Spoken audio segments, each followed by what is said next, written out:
Saudara, debat pamungkas Pilkada Jawa Tengah sudah berlangsung semalam. Lagi-lagi ada pernyataan soal dukungan tokoh termasuk Presiden dan Wakil Presiden kepada pasangan calon. Kurang dari sepekan hari pencoblosan, akankah masing-masing dari paslon ini menurunkan juru kampanye andalannya termasuk mantan Presiden? Seberapa besar pengaruh mereka untuk tingkat keterpilihan paslon? Kita akan ulas bersama di pagi hari ini. Dengan juru bicara pemenangan pilkada dari PDI Perjuangan sudah ada Mas Seno Bagaskoro. Selamat pagi Mas Seno. Selamat pagi Mas Seno. Oke. Ya, selamat pagi. Assalamualaikum. Waalaikumsalam. Kemudian ada tim pemenangan dari Ahmad Lutfi dan juga Taci Yasin. Sudah ada Pak Dedi Rahmanta. Selamat pagi Pak Dedi. Selamat pagi, salam sehat semua. Oke, kemudian yang terakhir ada pengamat politik sekaligus Direktur Eksekutif Indikator Politik Indonesia. Sudah ada Mas Burhanuddin Muhtadi. Selamat pagi Mas Burhan. Pagi Mbak, pagi Mas Seno, Mas Dedi. Iya. Pagi Mas Burhan.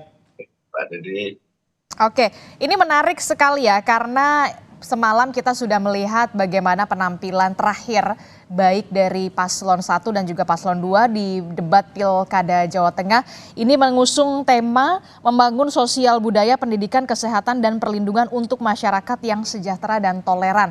Banyak sekali yang kemudian adu gagasan, saling tanya jawab, Mas Burhan, dan kita tahu ini merupakan adu perang bintang begitu ya, Pilkada Jawa Tengah ini. Nah, kalau saya minta penilaiannya dari Mas Burhan, jadi semalam bintangnya siapa nih?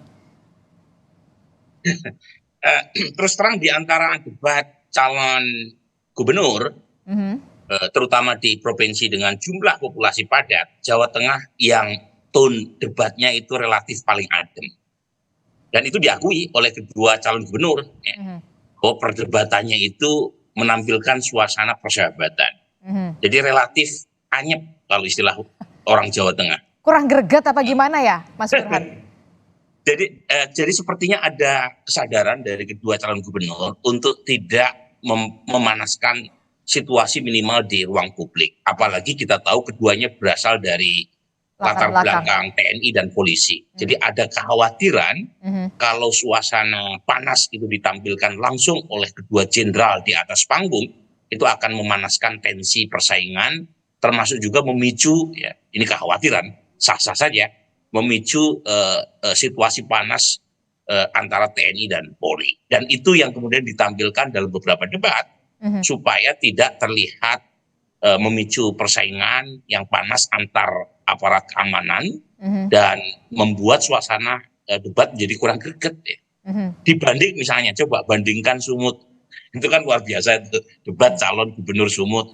Panas. Kemudian DKI, ya. DKI itu Mas Pram dengan sangat leluasa melakukan attacking ya, termasuk juga Ridwan Kamil tidak kalah gertak dengan serangan baliknya. Jadi menurut saya Jawa Tengah punya kekhasan, mungkin itu orang Jawa ya, orang Jawa itu kan kerisnya ada di belakang ya. Oke, jadi ada alasan mengapa belangkolnya itu pentolnya ada di belakang, pentolnya kalau pakai belangkol. main behind the gun ya.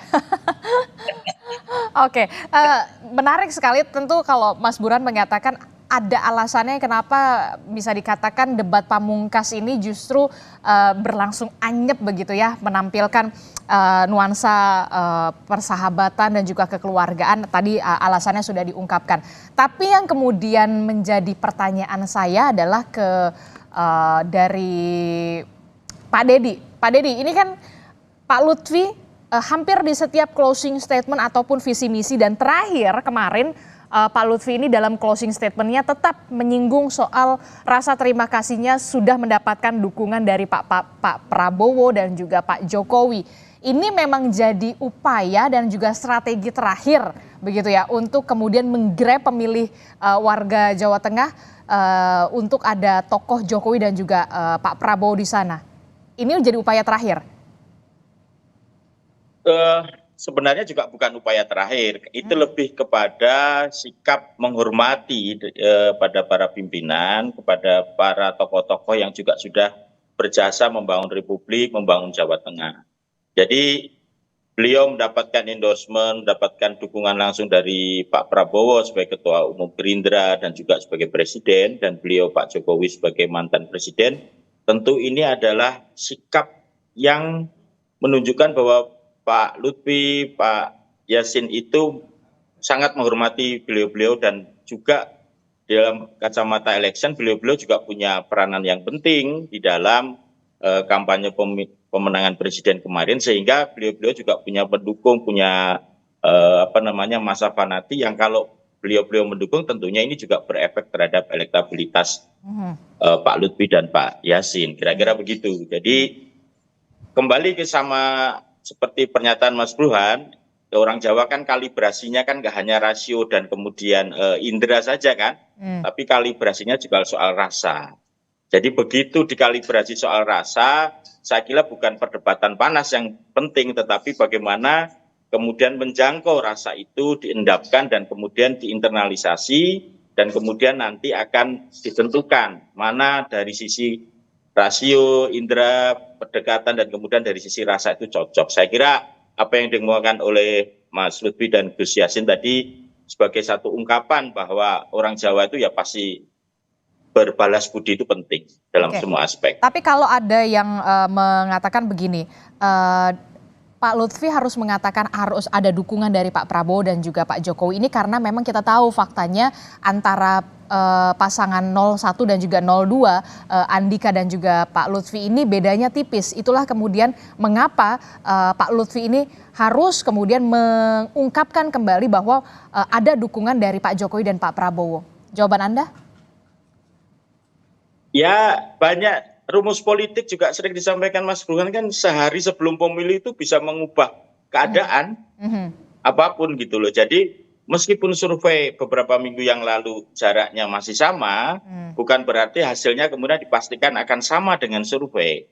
Bisa menjadi lebih, bisa juga menjadi kurang. Jadi dalam sekian hari itu politik selalu memberikan kejutan-kejutan. Saya kira apa yang dilakukan oleh Mas Lutfi dan Gus Yassin tadi, sekali lagi kita meminta seluruh tim berdasarkan evaluasi lembaga survei itu bekerja maksimal, memaksimalkan seluruh potensi, menghormati seluruh komponen, dan sekali lagi ini pilkada ini bukan perang dunia, jadi ini semuanya saudara dan bisa diselesaikan dalam ruang-ruang politik yang lebih adem, lebih kemudian bersolidaritas, dan pada akhirnya kita semua tahu bahwa pilkada ini adalah memanajerial soal pembangunan Jawa Tengah, bukan memilih pemimpin politik, pemimpin ideologi dan seterusnya. Saya kira begitu. Oke, saya ke Mas Seno. Mas Seno, kalau tadi kan kita lihat ya di debat terakhir, debat pamungkas, Pak Lutfi ini selalu bilang dapat dukungan dari Pak Prabowo dan juga Pak Jokowi. Nah, kalau dari pasangan Andika dan juga kemudian Hendra Prihadi, bagaimana ini? Kok kalem-kalem aja sampai titik kemarin semalam ini debatnya? Ya, terima kasih Mbak. Kalau dari kami, saya rasa secara konsisten dari awal Pak Andika sudah menyampaikan bahwa dukungan dan restu yang paling tinggi, yang itu paling jernih di dalam suatu pilkada, itu ya adalah dukungan dan restunya rakyat. Maka bukan restu mantan penguasa, bukan restu orang-orang yang dekat dengan lingkar kekuasaan yang dicari, tetapi dukungan dan restu dari rakyat Jawa Tengah. Oleh karena itu saya rasa bahkan hingga kemarin di closing statement Mas Hendra Prihadi menyampaikan suatu closing statement yang sangat rendah hati, mengatakan dan menyampaikan permohonan maaf kepada masyarakat Jawa Tengah karena dengan adanya pilkada ini, adanya debat ini, bisa jadi mungkin masyarakat Jawa Tengah harus mengalihkan aktivitasnya untuk melihat debat, melihat pilkada, sehingga permohonan maaf itu disampaikan. Artinya orientasinya adalah kepada rakyat, jadi bukan kepada yang lain-lain, bukan minta kepada mantan penguasa, bukan minta kepada institusi-institusi negara yang dekat dengan lingkar kekuasaan, tetapi dengan rakyat. Jadi dari awal sampai akhir penyampaian-penyampaian dari Pak Andika dan Mas Hendi adalah tentang soal-soal rakyat. Mas Hendi dengan pengalamannya sebagai mantan wali kota Semarang 2 periode, sebagai mantan kepala LKPP, kemudian Pak Andika yang itu banyak sekali punya pengalaman membawa militer di tubuh TNI itu menjadi institusi yang terhormat semasa beliau menjadi Panglima. Nah, pengalaman-pengalaman dan perspektif inilah yang kemudian dibawa di dalam debat. Maka saya rasa dari awal pun beliau berdua sejak debat pertama tidak pernah kemudian bawa-bawa nama orang lain, tidak pernah bawa-bawa backingan, tidak pernah bawa-bawa dukungan dari mantan penguasa yang itu kemudian diajukan di dalam debat, karena bukan itu poinnya. Poin di dalam debat saya rasa adalah membahas tentang bagaimana perspektif masing-masing, dan beliau berdua konsisten di message itu Mbak. Anda sempat menyinggung restu itu dari rakyat, bukan dari lingkaran penguasa dan segala macam. Tapi kemudian yang tidak bisa kita tutup mata adalah soal Jokowi's effect ini yang kemudian juga cukup berpengaruh loh di Jawa Tengah. Ya, kalau disebut tadi oleh Prof. Burhan di pertama kali, masyarakat Jawa Tengah itu adalah masyarakat yang punya kultur politik Jawa yang artinya apa?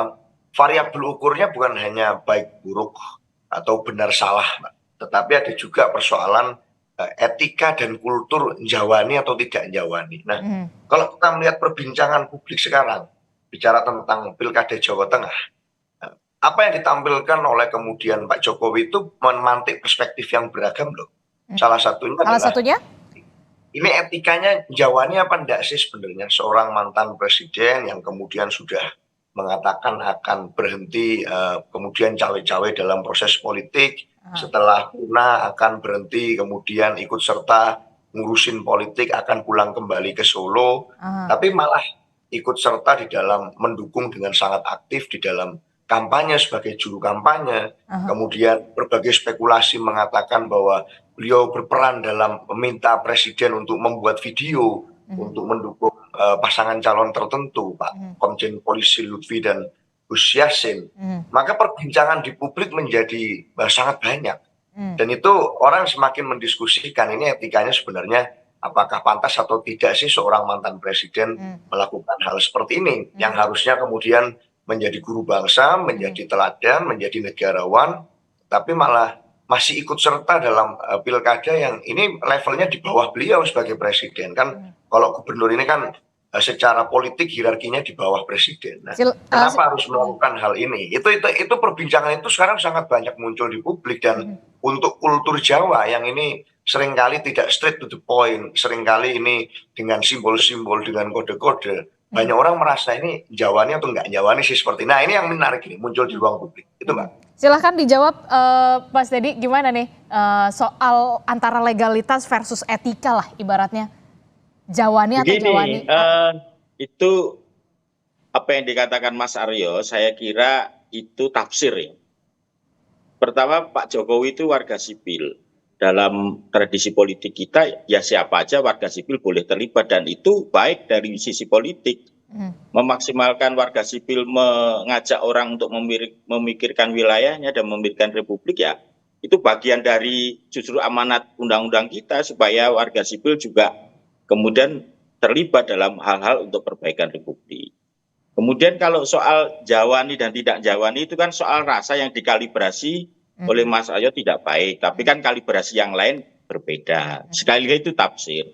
Kedua, setahu saya Pak Jokowi juga menjadi bagian dari partai politik. Saya nggak tahu, kalau saya salah mohon saya dikoreksi. Setahu saya Pak Jokowi masih anggota PDI Perjuangan. Kalau salah kok KTA-nya saya kira apakah sudah diberhentikan atau belum. Nah, kalau beliau saya kira juga menjadi bagian dari warga negara yang juga sah juga untuk mengerjakan soal itu. Dan beliau kan saya kira tidak juga menggunakan fasilitas negara, kecuali kalau beliau menggunakan fasilitas negara saya kira itu tidak dibenarkan. Dan sekali lagi apa yang di-endorsement oleh Pak Prabowo menurut Bawaslu Republik Indonesia, video itu tidak melanggar peraturan. Jadi sekali lagi kalau etiknya berdasarkan tafsir masing-masing, kan ini karena tafsir Pak Aryo sedang berada mendukung Pak ini apa namanya Mas Hendi saya kira. Tapi kalau dulu Pak Aryo juga bagian dari mendukung Mas Yassin, kan karena dulu juga didukung oleh PDI Perjuangan, kan menjadi lain ceritanya, kira-kira begitu. Jadi sekali lagi soal rasa ini karena masing-masing berpendirian pada sisi yang berbeda menjadi tidak bisa dibenarkan apa yang menjadi tafsirnya Mas Aryo tadi. Tapi sekali lagi secara hukum apa yang disampaikan keterangan Bawaslu menjadi rujukan kita, karena peraturan ini menjadi satu alas yang menjadi pijakan kita. Tapi kan Bahwa apa yang dilakukan oleh Pak Prabowo tidak melanggar aturan, itu yang dikatakan oleh Bawaslu. Oke.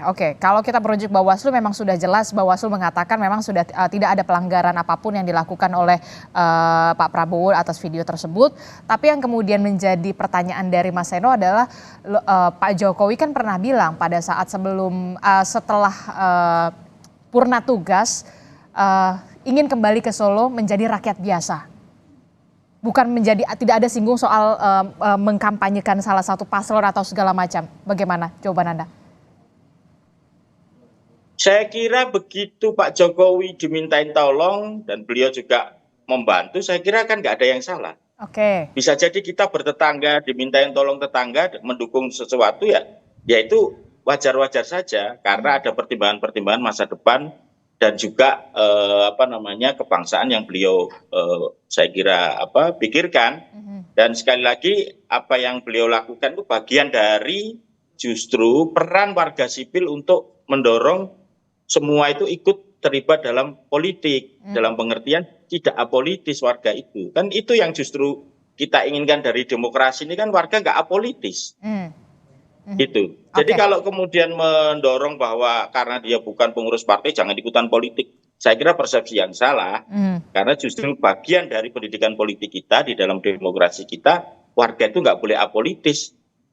Itu kira-kira. Oke, Mas Burhan, bagaimana Anda melihat soal sosok dari Joko Widodo ini yang kita tahu di visual juga terlihat berada di tengah antara Pak Lutfi dan juga Taci Yassin begitu pada saat kalau tidak salah di Kabupaten Tegal dan juga Banyumas.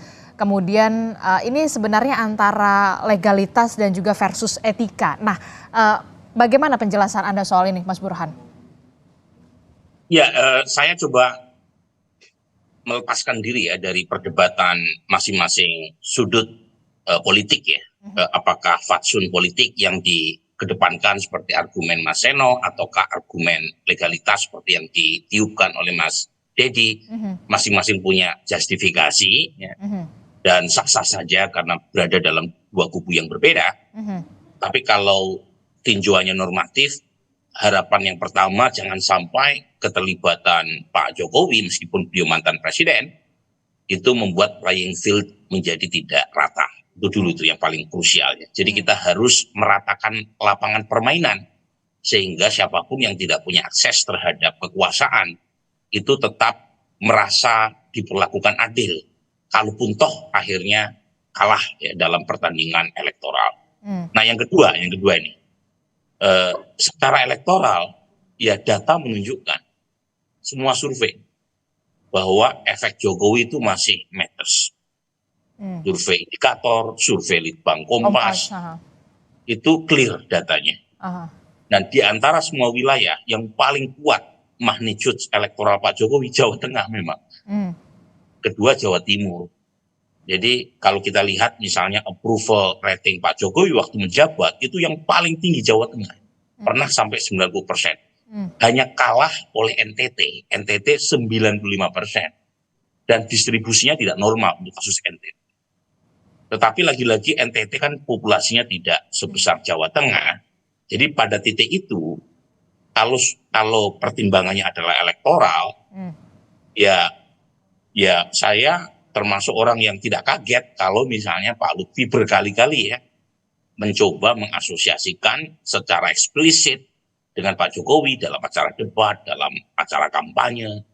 Saya kira Pak Lutfi seperti yang diakui oleh Pak Andika dapat durian runtuh. Dukungan Pak Jokowi yang all out ya, sampai pawai di beberapa kabupaten. Dan ini bisa jadi game changer secara elektoral. Ya, secara elektoral. Dalam pengertian selisih yang awalnya tipis itu bisa signifikan secara statistik karena keterlibatan Pak Jokowi. Dan jangan lupa buat pendukung Pak Jokowi kadangkala karena mereka bersikap partisan itu argumen-argumen etis seperti yang Mas Seno sampaikan itu bisa dikesampingkan. Namanya juga istilahnya namanya staunch loyalis ya. Pemilih yang sangat fanatis. Dan di Jawa Tengah memang masih banyak ya. Dan saya kira Mas Dedi tadi argumen legalitas tadi itu kan ya itu kan cover ya Mas Jadi. Yang paling jelas elektoral kelihatan nih argumen elektoral dan menurut saya itu bisa jadi game changer buat Pak Lutfi. Kalau misalnya unggul itu saya kira tidak bisa dilepaskan dari Jokowi effect. Selain tentu saja Pak Prabowo kan memberikan video, tetapi kita tahu approval Pak Prabowo di Jawa Tengah tidak setinggi Pak Jokowi.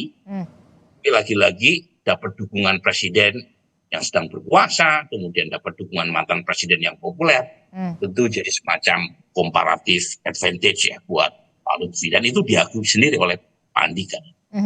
Oke, menarik sekali Jokowi turun gunung begitu ya, ikut juga berkampanye di beberapa wilayah didampingi oleh paslon dari Pak Lutfi dan juga Taci Yassin begitu, Gus Yassin.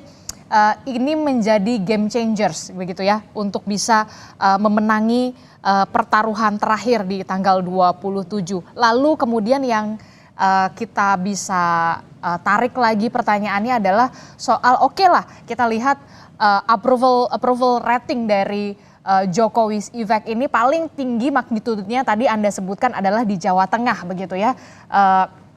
Lalu bagaimana kita juga tahu Jawa Tengah ini adalah kandang banteng atau kita tahu mayoritas adalah pemilih dari PDI Perjuangan. Seberapa besarkah kemudian adu tarik-menarik antara Jokowi effect dan juga kantong suara dari PDI Perjuangan? Jangan dijawab dulu Mas Burhan, tetaplah bersama kami di Sapa Indonesia Pagi. Kami akan kembali usai jeda. Saudara masih membahas bagaimana soal endorsement Joko Widodo dan juga Megawati di Pilgub Jawa Tengah. Seperti yang kita tahu semalam debat pamungkas atau last dance yang terakhir bagi kedua paslon ini sudah dilakukan begitu ya oleh Pak Andika dan juga Pak Lutfi semalam dalam debat pamungkas. Saya ingin bertanya ke Mas Burhan tadi. Mas Burhan, ini kan tadi kita sudah melihat bagaimana dan mendengarkan kalau memang approval rating dan juga Jokowi effect di Jawa Tengah ini cukup tinggi approval ratingnya. Lalu bagaimana soal kantong-kantong suara PDI Perjuangan yang kita tahu ada di Jawa Tengah? Soal Pilkada Jawa Tengah ini seperti apa? Lebih ke tokohankah atau ke partai politiknya? Memang kalau dibandingkan dengan banyak provinsi lain, Jawa Tengah tingkat party ID-nya lebih tinggi ya. Tapi secara nasional kan cuma 12%. Di Jawa Tengah sekitar 18%. Dan dari 18% orang yang punya kedekatan dengan partai politik, itu sebagian besar dekatnya ke PDI Perjuangan. Itu fakta. Tetapi meskipun 18% total termasuk yang tidak dekat dengan PDI Perjuangan dihitung, itu kan partisan voters di Jawa Tengah ya kurang dari 20. Artinya 80% orang Jawa Tengah tidak punya kedekatan apapun dengan partai politik. Nah di situ, jadi meskipun secara faktual kita melihat kenyataan PDI Perjuangan selalu unggul di Jawa Tengah, di 2009 Pilpres Pak SBY menang telak di putaran pertama, Ibu Mega masih menang di Jawa Tengah. Ini poin bahwa Jawa Tengah memang kandang banteng. Gubernur yang diusung oleh PDI Perjuangan selalu menang. Tetapi catatan yang sangat luar biasa itu, tanda kutip, secara elektoral tercidrai kan dalam pemilu 2024 ya. Karena PDI Perjuangan gagal untuk mengusung kemenangan buat Mas Ganjar di Jawa Tengah. Jadi lagi-lagi ini pertarungan babak kedua antara 2M. Bukan 2 miliar ya, antara machine versus man. Jadi machine di sini adalah PDI Perjuangan yang kita tahu punya akar kultural sekaligus struktur partai yang kuat di Jawa Tengah, melawan man ya. Man di sini adalah ketokohan yang direpresentasikan oleh Jokowi. Nah kita lihat nanti siapa yang unggul. Tapi lagi-lagi kalau misalnya Andika yang unggul, itu jelas merepresentasikan kekuatan mesin partai yaitu PDI Perjuangan. Karena Andika masuk bulan Agustus 2024 itu dengan modal elektoral yang sangat minimalis dan naik secara cepat. Itu ya mau tidak mau berkat jasa mesin partai PDI Perjuangan. Sementara Pak Lutfi juga demikian. Pak Lutfi kan asalnya bukan Jawa Tengah, meskipun berkiprah berpengalaman berkarir lama di Jawa Tengah. Mhm. Kalau misalnya mengalami kenaikan di ujung, ya, itu saya kira berkat kekuatan Pak Jokowi. Jadi 2M ini saya kira yang akan kita uji tanggal 27 November nanti. Walaupun lagi-lagi ini bukan hal yang mudah buat PDI Perjuangan, Aha. karena Pak Jokowi lahir dari rahim PDI Perjuangan dan kemudian punya rute yang berbeda berkaitan dengan kontestasi 2024. Tapi menarik sekali, pertanyaan saya kemudian begini, untuk di Jawa Tengah, mana yang lebih dominan? Mesin partai politik yang bekerja atau ketokohan yang bekerja? Tadi 18% yang merasa dekat dengan partai, artinya 80% orang mengambang. Kalau dibandingkan secara relatif, 18% orang yang dekat dengan partai masih lebih tinggi. Di Jawa Barat cuma 9% orang yang dekat dengan partai. Jadi separuhnya Jawa Tengah. Tapi lagi-lagi 80% lebih orang tidak dekat dengan partai manapun, termasuk PDI Perjuangan, itu lahan yang subur buat apa yang dikenal dengan istilah personalisasi politik. Personalisasi politik paling sukses dalam sejarah elektoral Indonesia ya Pak Jokowi. Ya. Jadi dia mempersonalisasi politik, ya. Kan beda dengan Ibu Mega. Ibu Mega pendekatannya kan kelembagaan partai. Makanya pejabat publik disebut oleh Ibu Mega sebagai petugas partai. Sementara Pak Jokowi itu lain, dia melihat market Indonesia yang cenderung mengalami deparpolisasi, mengalami partisan de-alignment. Dan beliau pengen tampil beyond partai politik. Ya. Nah kalau melihat segmentasi berdasarkan market driven itu, Pak Jokowi sukses. Tapi lagi-lagi kalau melihat politik dalam pengertian pentingnya pelembagaan partai, saya kira apa yang dilakukan oleh Ibu Mega adalah role model. Lagi-lagi apakah pendekatannya ideologi base ataukah market base, itu pertarungan yang kita akan saksikan kembali di Jawa Tengah tanggal 27 ini gitu. Agak sabar dikit, 7 hari lagi selesai. 7 hari lagi masih punya waktu, walaupun memang pekan depan sudah mulai masa tenang ya, masa tenang kampanye begitu. Nah Mas Seno, gimana nih kalau dari penjelasannya Mas Burhan tadi, ada 18% yang punya kedekatan dengan partai politik dan lebih dari 80% tampaknya masih mengambang. Nah untuk Jawa Tengah sendiri, mesin partai politiknya seperti apa, sampai kemudian juga sosok Bu Mega yang kita tahu Ketua Umum PDI Perjuangan, dan kalau kita garis lagi lurus ke belakang soal Mas Ganjar pada saat Pilpres lalu, seperti apa? Ya, terima kasih Mbak. Kalau saya suka sekali tadi dengan pernyataan Prof. Burhan tentang mesin versus man. Itu kalau di bahasa rakyat di Jawa Tengah yang muncul, itu bahasa rakyatnya adalah kemunculan dari seorang Rambo. Jadi Pak Andika ini diidentikan dengan Rambo, yang satu partai saja melawan hampir seluruh partai. Faktanya kan kalau kita bicara konstelasi dukungan partai politiknya, PDI Perjuangan di Jawa Tengah sendirian melawan koalisi partai politik, kerjasama partai politik yang sangat besar, ditambah dukungan dari mantan presiden di sana. Yang artinya itu adalah suatu kekuatan yang raksasa, dan buat kami sebenarnya malah ini suatu kehormatan ya. Artinya bisa-bisa jangan-jangan memang pasangan calon kami ini dianggap begitu perkasa, baik secara elektoral maupun secara kualitas, sehingga kemudian diperlukan kekuatan yang berlipat-lipat untuk menghadapi kekuatan Pak Andika dan Mas Hendy di Jawa Tengah. Tapi poinnya adalah satu sebenarnya, kedekatan PDI Perjuangan dengan Jawa Tengah itu tidak bisa dimanufaktur, dimanipulasi secara citra, itu hanya dalam waktu yang singkat. Ada bonding yang panjang di sana, ada ikatan kesejarahan yang panjang di sana, dan ada track record kepemiluan dari masa ke masa yang meskipun situasinya seringkali tidak mudah bagi PDI Perjuangan, tapi berhasil terbukti mendapatkan amanat dan kehormatan dari kepercayaan rakyat, yang itu menempatkan kami sebagai pemenang pemilu legislatif di sana maupun pemenang pemilu eksekutif di gubernur. Dan spirit itu yang saya rasa kami sangat hormati, kami sangat hargai. Sehingga dalam menentukan calon gubernur pun kami menentukan calon gubernur yang tidak pernah punya isu kontroversial, persoalan-persoalan yang terjadi dalam rekam jejak kepemimpinannya. Menentukan calon gubernur pun kami memilih dengan sangat hati-hati, dan itu bahkan sekelas mantan Panglima TNI itu kemudian berproses sangat panjang, kemudian ingin mengabdikan diri ke Jawa Tengah. Nah, itu semua satu tarikan rangkaian yang saya rasa hari ini sedang kami tampilkan. Dan kalau bicara Rosso, ini kan sebenarnya kalau perdebatan di segmen pertama tadi itu persoalan benar salah atau kemudian pantas tidak pantas itu kan saya sebenarnya malah menggunakan variabel ukurannya Pak Deddy yang tadi di awal mengatakan bahwa Jawa Tengah, kultur Jawa itu tidak hanya bicara soal baik benar atau benar salah gitu ya. Tapi soal kalibrasi rasa. Bicara tentang Rosso itu, nah saya bicara Rosso tadi itu sebetulnya lalu dibawa ke unsur legalitas. Nah kalau masalah unsur legalitas terkait endorsement dari siapapun, saya rasa kan keputusan Bawaslu kemarin pun juga tidak terlalu mengejutkan gitu ya buat banyak orang gitu ya. Kira-kira kan pasti bunyinya seperti itu. Tapi kalau masalah Rosso ini yang sebenarnya di detik-detik ini sangat menentukan.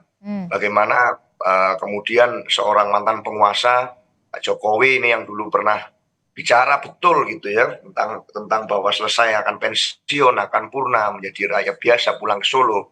Ternyata kan susah untuk mengharapkan adanya satunya kata dan perbuatan, di mana kemudian di Jakarta beliau turun, kemudian di Jawa Tengah beliau turun, dan itu tampak sangat aktif gitu. Nah ini yang saya rasa dibaca secara keseluruhan oleh masyarakat tidak hanya di Jawa Tengah tapi juga di provinsi-provinsi lain. Itu Mbak. Oke, terakhir Mas Seno, untuk Anda, kampanye akbar apakah tetap akan dilakukan atau ditiadakan?